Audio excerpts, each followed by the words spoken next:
نحمده ونصلي على رسوله الكريم أما بعد فأعوذ بالله من الشيطان الرجيم بسم الله الرحمن الرحيم قالوا تالله قال إنما أشكو بثي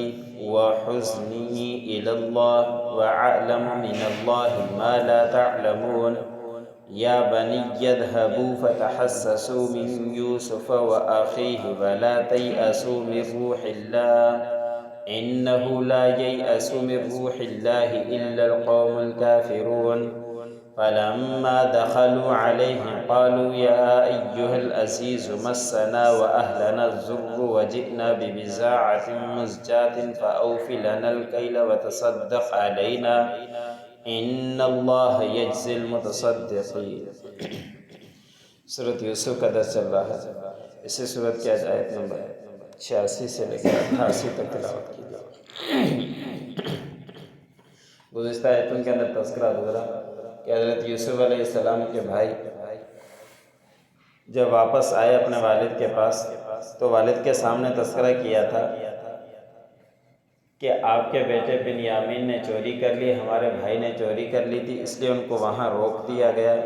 تو یعقوب علیہ السلام نے فرمایا تھا کہ تم نے اپنی طرف سے یہ بات گڑھ لی ہے، بس میں صبر ہی کرتا ہوں۔ حالانکہ ابھی یوسف علیہ السلام کے بھائی سچے تھے، لیکن اس سے پہلے یوسف علیہ السلام کو جب کنویں میں ڈالا تھا تو اس وقت جھوٹے تھے، لیکن یعقوب علیہ السلام نے دونوں مقام پر وہی بات کہی، سچے ہونے کے وقت بھی اور جھوٹے ہونے کے وقت بھی۔ اس سے مفسرین نے لکھا ہے کہ انبیاء اکرام کو غیب کا علم نہیں ہوا کرتا، اگر غیب کا علم ہوتا تو اس وقت کہہ سکتے تھے کہ یوسف علیہ السلام کو تم کنویں کے اندر ڈال کر آئے ہو اور آ کے مجھے کہتے ہو کہ اس کو بھیڑیا کھا گیا۔ ابھی بھی جب وہ سچ کہہ رہے تھے، حالانکہ اس کے سامان میں وہ پیالہ پایا ہی گیا تھا، اس وقت بھی یعقوب علیہ السلام کو علم ہوتا تو کہہ دیتے، لیکن اس وقت بھی یہی کہا کہ یہ تم نے گھڑ لیا ہے، کوئی میرے بیٹے نے کوئی چوری کا معاملہ نہیں کیا ہوگا، بس میں صبر ہی کرتا ہوں۔ اس کے بعد حضرت یعقوب علیہ السلام نے اپنے بیٹے یوسف علیہ السلام کو یاد کیا کہ ہائے افسوس میرے بیٹے یوسف، پھر ان کی وجہ سے آنکھیں بھی سفید ہو گئی تھی اور غم میں گھٹتے ہی چلے جا رہے تھے۔ تو ان بھائیوں نے کہا، بیٹوں نے کہا کہ آپ یوسف علیہ السلام کے تذکرے کو چھوڑو گے نہیں یہاں تک کہ تم بھول جاؤ یا یہ کہ تم ہلاک ہو جاؤ، ورنہ یوسف علیہ السلام کا تذکرہ کرتے ہی رہو گے۔ کل عرض کیا تھا کہ جو سمجھدار لوگ ہیں وہ جانتے ہیں کہ جب بیٹے کا انتقال ہو جائے تو کچھ وقت تک یاد رہتا ہے، پھر آہستہ آہستہ مصروفیت کی وجہ سے بھول جاتا ہے، لیکن جو اولاد گم ہو جائے، اغوا ہو جائے، اس کا صدمہ ہمیشہ رہتا ہے، کبھی بھی ختم نہیں ہوتا جب تک کہ وہ خود بھی زندہ ہے۔ آج کی آیت میں اللہ رب العزت نے فرمایا کہ پھر والد نے بیٹوں کو یہ جواب دیا کہ آپ یاد کرتے رہو گے، یوسف کو بھولو گے نہیں۔ تو اس وقت والد نے کہا کہ میں اپنا شکوہ اور اپنا غم اللہ کے سامنے ہی عرض کر رہا ہوں، اپنے اللہ کو غمی سنا رہا ہوں، اور میں زیادہ جانتا ہوں اللہ سے جس کو تم نہیں جانتے، اس لیے کہ وہ نبی تھے اور سب کچھ علم تھا، اللہ رب العزت کی طرف سے وحی بھی آیا کرتی ہے، اور یہ ایک آزمائش تھی۔ یعقوب علیہ السلام کو یہ بھی پتہ تھا کہ ایک وقت آئے گا جو ہماری آپس میں ملاقات بھی ہوگی، بس بیٹوں کو یہ کہا کہ میں تم سے اس بارے میں کوئی شکایت نہیں کرتا، بس اپنے ہی اللہ کو شکوہ کرتا ہوں، غم سناتا ہوں اپنے اللہ ہی کو۔ پھر اس کے بعد والد نے کہا کہ بیٹو جاؤ اور جا کے تلاش کرو یوسف علیہ السلام کو اور اس کے بھائی کو، اور اللہ کی امید سے مایوس مت ہو، اللہ کی رحمت سے مایوس مت ہو۔ اللہ کی رحمت سے مایوس تو مسلمان نہیں ہوتے۔ یعقوب علیہ السلام نے فرمایا کہ اللہ کی رحمت سے نا امید تو کافر ہوا کرتے ہیں، بس آپ ابھی اس معاملے کو چھوڑو، جاؤ تیسری دفعہ وہاں مصر کے پاس، اور وہاں جا کے مصر کے اندر اپنے بیٹے بھائی کو یا بنیامین کو تلاش کرو، ہو سکتا ہے کہ یوسف علیہ السلام بھی مل جائے۔ اب یوسف علیہ السلام کا بھی یعقوب علیہ السلام نے نام لیا۔ اب آہستہ آہستہ اللہ رب العزت کی طرف سے جو باتیں تھی کہ تمہارا سجدہ کرو گے ملاقات ہوگی وہ ظاہر ہو رہی تھی۔ کہ 40 سال کے بعد یعقوب علیہ السلام نے فرمایا کہ یوسف علیہ السلام کو بھی جا کے تلاش کرو، اس کے بھائی کو بھی تلاش کرو، اور اللہ کی امید سے کبھی بھی مایوس نہیں ہوا کرتے، بس جاؤ اور جا کے تلاش کرو۔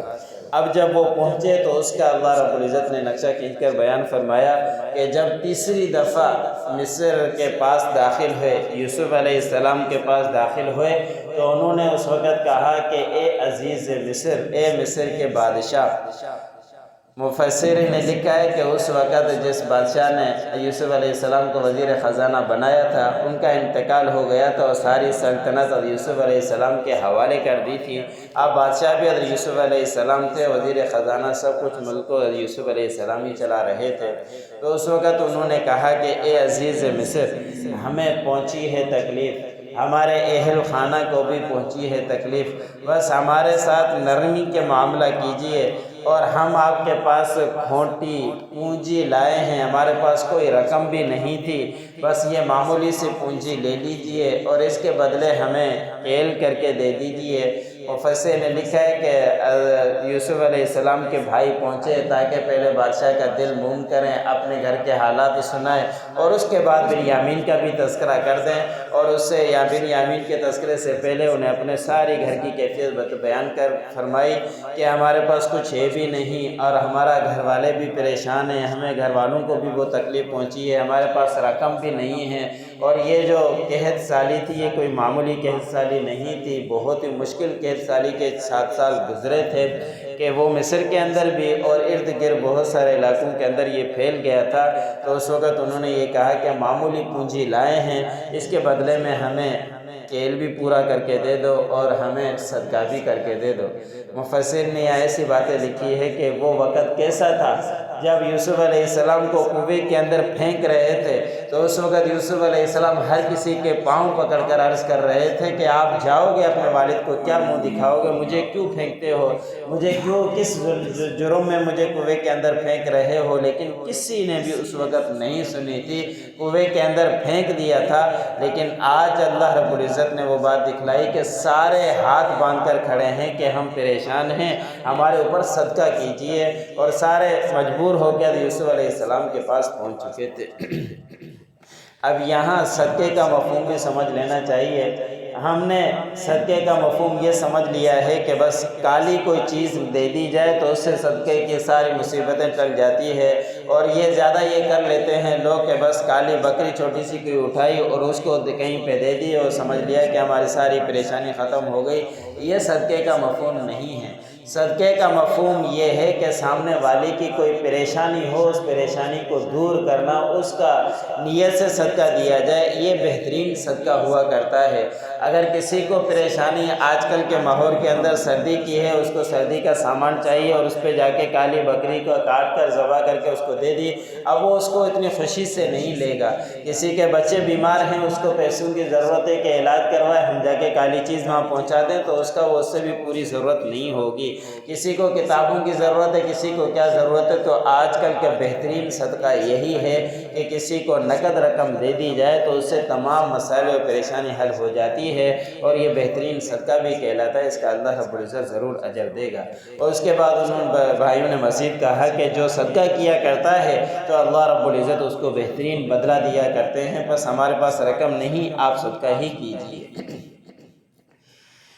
قال انما اشکو بثی و حزنی، یعقوب علیہ السلام نے فرمایا کہ بے شک میں اپنا شکوہ کرتا ہوں، پریشانی کا اظہار کرتا ہوں، اپنا غم بیان کرتا ہوں الی اللہ، اللہ کی طرف، عالم من اللہ ما لا تعلمون، اور میں زیادہ جانتا ہوں اللہ سے جس کو تم نہیں جانتے۔ یا بنی اذهبوا فتحسسوا من یوسف واخیہ، اے میرے بیٹو جاؤ تلاش کرو یوسف کو اور اس کے بھائی کو، اور بس مایوس مت ہو اللہ کی رحمت سے۔ انہ لا ییأس من روح اللہ الا القوم الکافرون، اللہ کی رحمت سے تو مایوس کافر ہی ہوا کرتے ہیں۔ فلما دخلوا علیہ، پس جب وہ داخل ہوئے یوسف علیہ السلام پر، قالوا یا ایھا العزیز مسنا،